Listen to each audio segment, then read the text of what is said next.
It was the kind of place no map showed, nestled deep between two jagged mountain ranges. The village of Avelier lay hidden beneath a canopy of silver trees that shimmered under sunlight and glowed under moonlight. Few who stumbled upon it ever left. Most never knew it existed, and those who did speak of it were dismissed as dreamers or mad. But what made Avelier a legend was not its isolation, it was the people. Every person who lived there, man, woman, child, looked no older than 25. Even the school teacher who had supposedly been teaching for 40 years looked barely out of university. The baker, known to the village as Old Tom, had the face and frame of a young man, though stories said he had fought in wars that no one could remember anymore. The midwife, who had delivered every child in the village over the last 5 decades, she wore her hair in a braid and still ran faster than the village boys. And the strangest part, no one talked about it. Not a word, not even a whisper. Tourists rarely visited, but when they did, they left quickly confused, disoriented, and unable to recall what they had seen.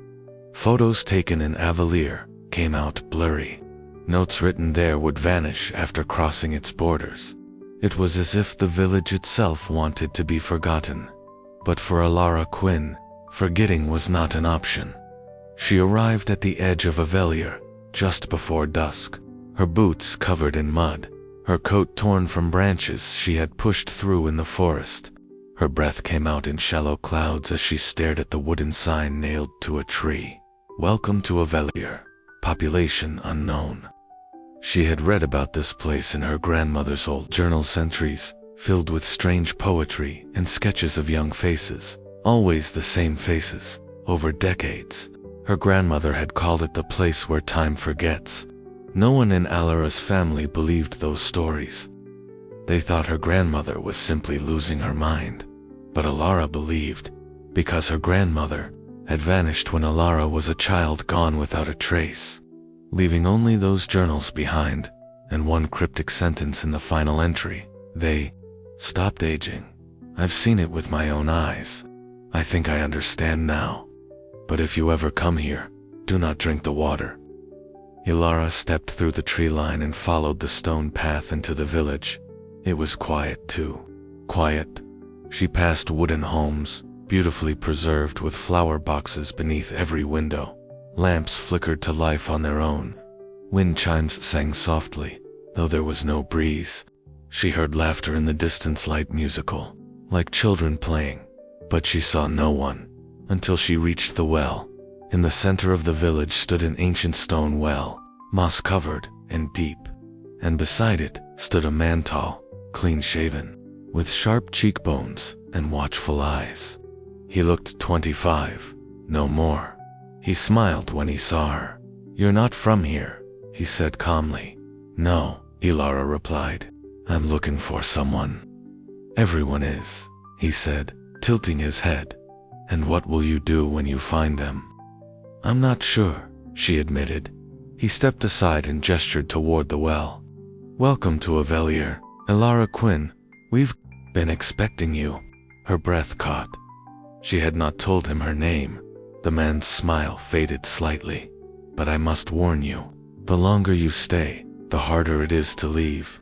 Alara stared at the man by the well, her heart beat loud in her ears. The fading light painted shadows across his face. But his expression was unreadable, neither threatening nor friendly, just still, like the surface of deep water. "How do you know my name?" she asked. The man tilted his head slightly, as if considering whether to answer. "Names carry memory. This village remembers things others forget, and so do I." She looked at the well beside him. Stone walls covered in ivy, the bucket missing, the rope frayed to dust. It looked ancient, older than the village itself. Alara's fingers tightened on the strap of her backpack. "I'm looking for my grandmother, Josephine Quinn. She disappeared years ago. I think she came here." The man's eyes flickered. "Just for a second. I remember her," he said quietly. "She stayed for a time. Then, she chose." "Chose what?" to know, he said, or to stay blind. He began to walk away without explanation. Ilara followed, unsure whether she should trust him, but knowing she had little choice. The streets of Avelier remained eerily empty, the lanterns lighting up one by one as dusk faded into night. The village seemed to breathe around her, quiet, slow, eternal. He led her to a small inn tucked beneath a large oak tree, its windows glowing warmly from within. A woman stood behind the counter. She too looked no older than 25, with dark hair braided down her back and bright, thoughtful eyes. "She's come," the man said simply. The woman nodded, as though she'd been told this would happen. Ilara was given a room on the second floor.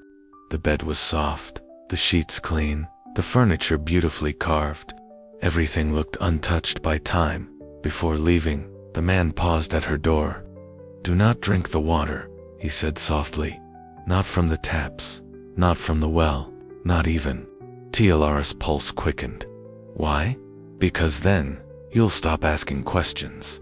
With that, he turned and disappeared down the hallway. That night, Ilara lay awake beneath the warm blanket, listening. Outside, the wind rustled the leaves. She thought she heard voices, but not in conversation. Whispering, chanting, faint, and rhythmic. She got up and looked out the window, in the center of the village. Around the old well, a group had gathered, men and women, all young, all glowing in the moonlight. They stood in a circle, eyes closed, hands joined. She opened her window slightly, straining to hear, no words, just humming, and then, they all turned their heads at once. Toward her window, toward her. Ilara gasped and slammed the window shut. Her hands shook, her mind screamed to leave. But a voice inside whispered, "You came for a reason. You came to find her." The next morning, the village seemed normal again. Children played. The bakery opened. People strolled with baskets of fruit and bread. No one looked older than 20-5. And no one spoke of what happened at night. Elara stepped into the square, past the well, and approached the only building she hadn't seen the night before. The House of Histories. Carved into the hillside beyond the church, the same man from before, still nameless, waited at the door. "Are you ready?" he asked. "To know?" He nodded. Elara took a deep breath. "I am." He opened the door, and a cold breath of air swept past her, carrying with it the scent of stone, dust, and something older, something ancient. As she stepped inside, the man whispered behind her, "Everyone who learns the truth must make a choice, and once you choose, there is no going back." The inside of the House of Histories was dim, lit only by lanterns burning with an oddly blue flame. The walls were lined with shelves, but not books, bottles, hundreds of them, each one labeled with a name and a date. Some were clear, others clouded, a few glowing faintly. The air smelled of parchment and minerals, like time made tangible. Ilara followed the man deeper into the structure. He moved without speaking, without hesitation, as though the place belonged to him more. Perhaps he belonged to it. Finally, he stopped beside a stone pedestal. Upon it rested a small wooden box. He opened it and pulled out a vial labeled Josephine, Quinn -1961. Ilara's breath caught in her throat. "That's her," she whispered. The man nodded. "Your grandmother came here 60 years ago. She was 25. Ilara stared at him, but she disappeared just 10 years ago." He met her eyes. Yes, understanding hit her like a wave. She didn't age. He said nothing. "None of you age." Still silence. Ilara pointed at the bottles. "What are these?" He looked at them almost reverently. "They are years. Memories, time.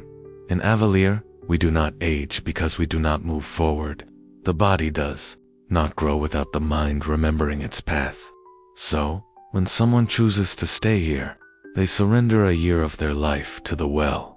Every year." Ilara's voice dropped. "You give away time?" He nodded. "In exchange for youth." beauty, peace. The world forgets us, and we forget the world. She looked around at the rows of bottles. So, everyone here, they've been alive for decades, maybe centuries, but they only remember being 25. Exactly, he said softly. They forget who they were, what they've lost. Even their own children, their parents, their grief. It all vanishes with each offering. Her chest tightened. And my grandmother. She stayed for 50 years, he said. She gave the well 50 memories. But one day, something changed. She stopped drinking the water. She began to remember. She grew older. Alira's eyes filled. She tried to escape, didn't she? He nodded. But the village doesn't let go easily. When she left, she was not the same. Alara remembered her grandmother's final years, the quiet muttering, the drawings, the fearful eyes. Everyone thought it was dementia, but at WASN single quotes, it was remembering. ELARA. Backed away. This is wrong. You're stealing their lives. No, he said calmly. They choose to give them. The world outside is cruel. Here they are safe, beautiful, timeless. But they're not living, she said. They're dreaming. The man didn't argue. Alara looked back at the vial with her grandmother's name. Inside it, the liquid glowed faintly. A fragment of the woman she used to be. Can I take it? Alara asked. Can I return it to her? He shook his head. The only way to restore a year is to live it. Outside. With memory. With pain. No one has ever reclaimed time. Alara stared at the bottle, then at the endless shelves. A village full of perfect faces and empty minds. Was this what immortality looked like? A prison of pleasant forgetfulness? The man finally spoke. Now you must choose.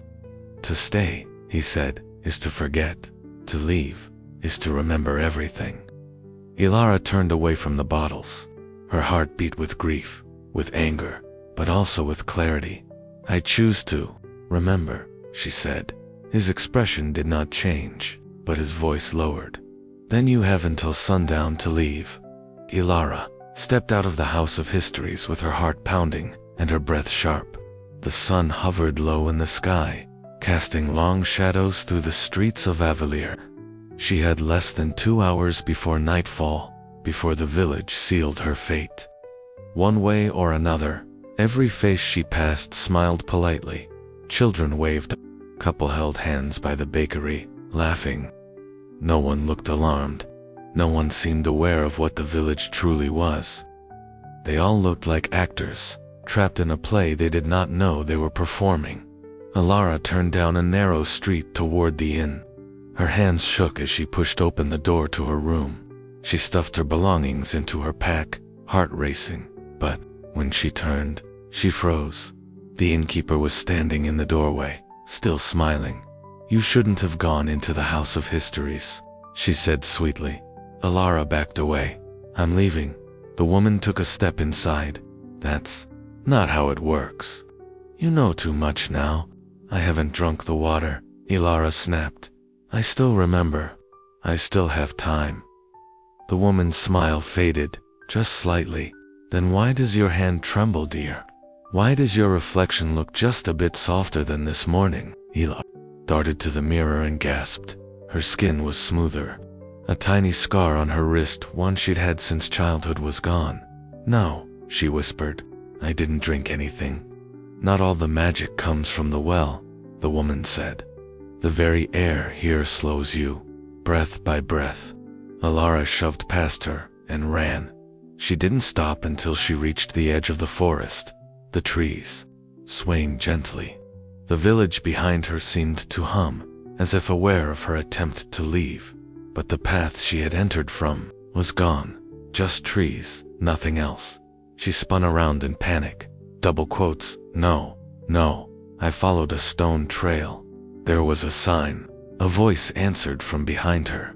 It disappears after sundown. She turned. The same man from the well stood there, arms folded, no anger in his voice. Just sadness. You chose to remember, he said. but remembering means facing what cannot be undone. Why are you here? She snapped. To help you leave. If you're brave enough to face the truth. He reached into his coat and pulled out a small bottle, her grandmother's vial. Josephine Quinn, 1961. This is what she gave. If you take it with you, the memories will return. All of them. Ilara reached for it. But once you leave, he warned, you'll carry the weight of every forgotten year. Every pain, every joy, every regret. You won't be 25 anymore. You'll be real. She clutched the vial tightly. That's what living is. He smiled faintly.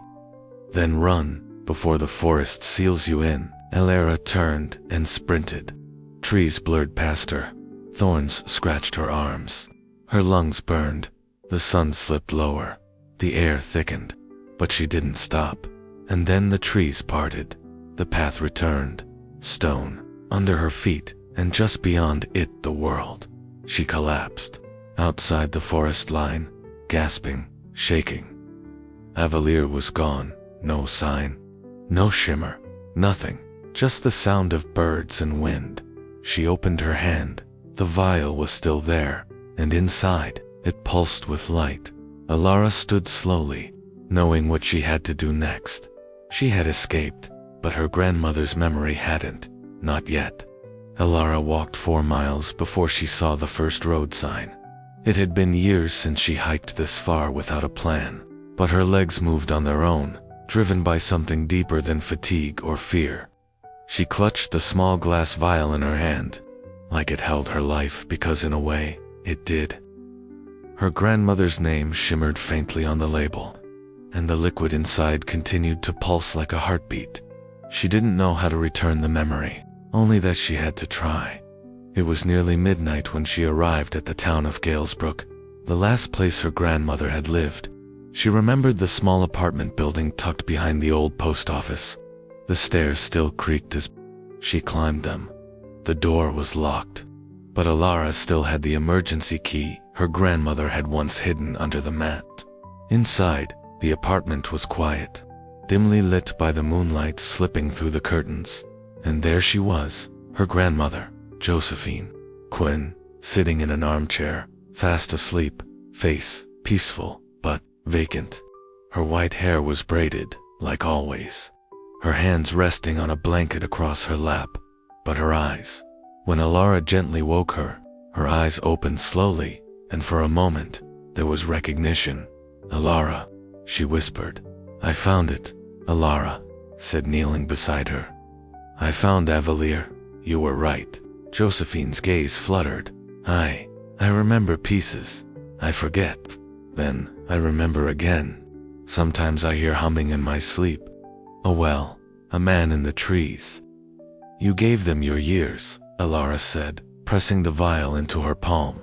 But I brought one back. Josephine looked at the bottle. Her lips trembled. I never thought I'd see this again. What do I do? Ilara asked. How do I give it back to you? Her grandmother's eyes grew distant. It's not just a memory, Ilara. It's weight, feeling, pain, truth. If I take it, I may not survive it. My mind is too fragile now. Ilara sat beside her, holding her hand. Then I'll carry it with you. For a long time, neither spoke. Finally, Josephine opened the vial and held it to her lips. The moment she drank it, she gasped. Her back straightened. Her eyes widened. She clutched her chest as though she had just felt something awakens, something old and aching. Ilara, she whispered. The well. The night I drank from it, I saw everything. All of time. I saw what I lost. My parents. Faces my wedding day. You, as a baby. Tears spilled down Ilara's face. Do you remember me now? Josephine smiled, trembling. You were the only memory I never let them take. That's how I escaped. I remembered your laugh, and that saved me. Her hands gripped Ilar's tightly. There are others. Ilar's still there. Still forgetting. You must warn them. Free them. Ilar nodded, her voice shaking. I will. I promise. That night, Josephine fell into a deep sleep, but her face was different now, not blank, but alive, resting. Remembering. Elara watched over her until dawn, her heart full of sorrow and strength, and in the early morning light, she opened her journal and began writing every detail, every truth, every warning, because memories mattered, even the painful ones, especially those. Days passed, then weeks. Josephine slowly began to heal, not physically, but emotionally. She remembered her past in fragments, like puzzle pieces, returning to their place. Ilara stayed by her side, listening to stories of a life lost to time, of people whose names Josephine could now speak again. But Ilara knew she had unfinished work. She had made a promise, and it led her back to the forest. She returned alone, carrying nothing but her grandmother's journal and a map she had sketched herself. She wandered for hours before she found it again. The shimmer in the air, the faint sound of humming, the sensation of eyes watching from the trees. The path appeared welcomed her back. It was exactly as she had left it, still perfect, still smiling, still timeless. The same boy chased the same dog through the square. The bakery still smelled of warm bread, and no one remembered she had ever been there. She went straight to the well. The man stood beside it, as if he had been waiting. "You returned," he said quietly. "I made a promise," she replied. He looked down at the well. "You're not the first to try, but Avalair only opens to those who forget." "I didn't forget," Ilara said, "and I still found my way back." He watched her silently. "I want to help them remember," she continued. "The ones who gave everything and don't even know it. They didn't choose with truth. They chose with a lie." He shook his head. "You cannot force memory. It has to be accepted, carried. That is why they forget it as a mercy. But they're not living," she said. "They're existing in a beautiful cage." For a moment, the silence between them stretched. Then the man extended his hand and offered her a silver coin. "Throw this into the well," he said. "It will release your voice into every heart in Avalier. But beware, not all memories are welcome. And once you cast the truth, you cannot stay." Ilara took the coin. The metal felt warm. She looked into the well's darkness and whispered, "Let them wake." She dropped the coin. There was no splash, no sound, just a sudden stillness. Then, light, a wave of pale blue light rippled through the village, washing over every rooftop, every tree, every face, and the people began to pause. One by one, they looked up. Their smiles faded. Their eyes filled with confusion, then tears. The laughter stopped. Hands touched faces, hair, skin, as if discovering themselves for the first time in years or decades. A mother knelt beside her child, sobbing. A man fell to his knees beside the bakery, whispering names that had been taken from him. A couple embraced, both crying without knowing why, and then Ilara felt it, the forest pulling her back. The price of remembering was belonging to the world. Again she turned to the man by the well. His youthful face now looked tired, older. "You knew this would happen," she said. He nodded slowly. "I remember now who I was." As the village began to awaken fully, Ilara stepped backward, the wind tugging at her coat. "Will they be okay?" she asked. "They will grieve," he said, "and they will live." And with that, Avelier faded behind her, this time for good. Back in the world, Ilara published the journal. She told the story of the village that gave away time for beauty, and she warned others of what they might lose, chasing the illusion of forever. True life is not found in the years we preserve, but in the moments we remember. Pain, love, age, these are not things to escape, but the very threads that make us real. A perfect life without memory is no life at all. Asterisk, asterisk, would you give up your past to stay young forever? Or would you carry your truth, no matter how heavy? Share your thoughts in the comments below. Like, share, and subscribe For more haunting, beautiful stories that make you feel and remember, turn on notifications. Some stories only come once.